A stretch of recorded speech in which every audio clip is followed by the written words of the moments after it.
The opposition has been quick to latch on to what Trump has claimed in the latest.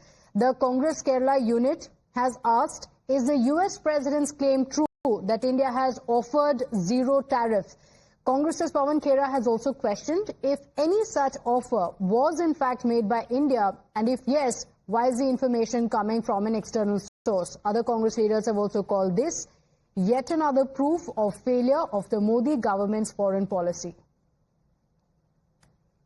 Donald Trump's statement on the fact that India has offered to make the tariff into zero comes as a shock. Why should we get to know these offers from Donald Trump? Having said that, Mr. Trump forgets that the share of our expenditure on defense equipment with Russia in 2010-14 was 72%, and in 2020-24 has been halved to 36%. We've been expecting Mr. Modi to at least negotiate right. Where is the foreign policy going? No idea at all. Foreign policy has gone wrong. PM Modi first inched very, very close to him and made him friend, and of course went to America to campaign for. Now India is isolated and he slapped very high tariffs. But our Prime Minister is not in position to wriggle out of it. Now he is forced to go ally with China and Russia. President Trump की परेशानी है कि हम Russia के साथ क्यों तेल खरीदते हैं, क्यों हथियार खरीदते हैं। हमारी भारत सरकार की विदेश नीति का गलत नतीजा है। हम बिल्कुल अमेरिका की गोद में जाकर बैठ गए और इस हद तक बैठ गए कि नारे लगाने लगे कि अब की बार ट्रंप सरकार, और उसी का ये नतीजा है। अब हम फिर एक बार चाइना और रशिया की तरफ देख रहे हैं। हम हैं पतंग कागजी, डोर है उनके हाथ में। So the BJP, on the other hand, has defended the government's approach, saying India was acting in a mature and responsible way and that it was Trump who had caused the disruptions.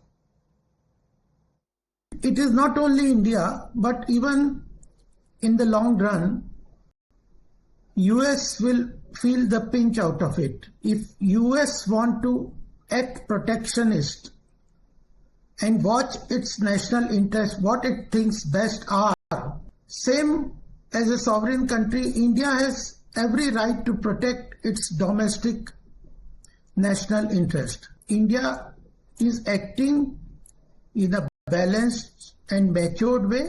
India also has, as a sovereign country, right to protect its energy security. Let's go across to my colleague Sabyasachi joining us on the broadcast with the details. Sabyasachi, on one hand, India is navigating the challenges that have come in.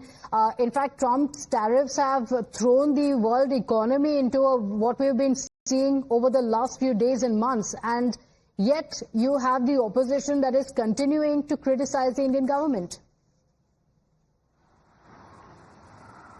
Well, that's right, Pratibha. See, on one hand, we had seen that how Prime Minister Narendra Modi has taken a stand. In fact, in various address to the people of the country, in fact, Prime Minister Narendra Modi has said very clearly that India will not compromise when it comes to the interest of its own farmers, fishermen, as well as cattle rearers. Now, on the other hand, the opposition continues to raise question on the claims that has been made by US President Donald Trump time and again. Now the opposition demands that Prime Minister Narendra Modi should come out in front and make a strong statement against the United States or against US President Donald Trump. Now we have seen that the opposition has been rallying behind this agenda time and again, and this particular demand is not only coming in from the Congress, but all the opposition, in fact, are asking that Prime Minister Narendra Modi should come out in front and criticize Donald Trump. Now, on the other hand, the opposition continues to criticize the foreign policy, stating that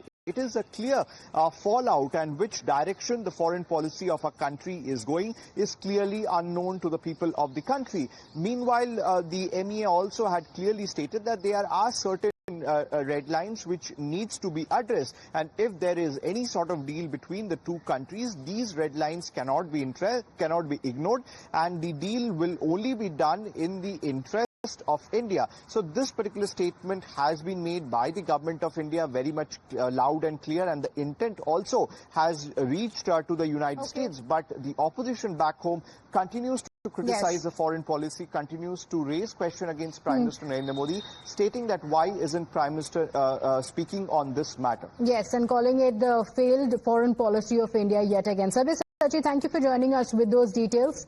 With that, it's time for us to slip into a quick break. We'll be right back.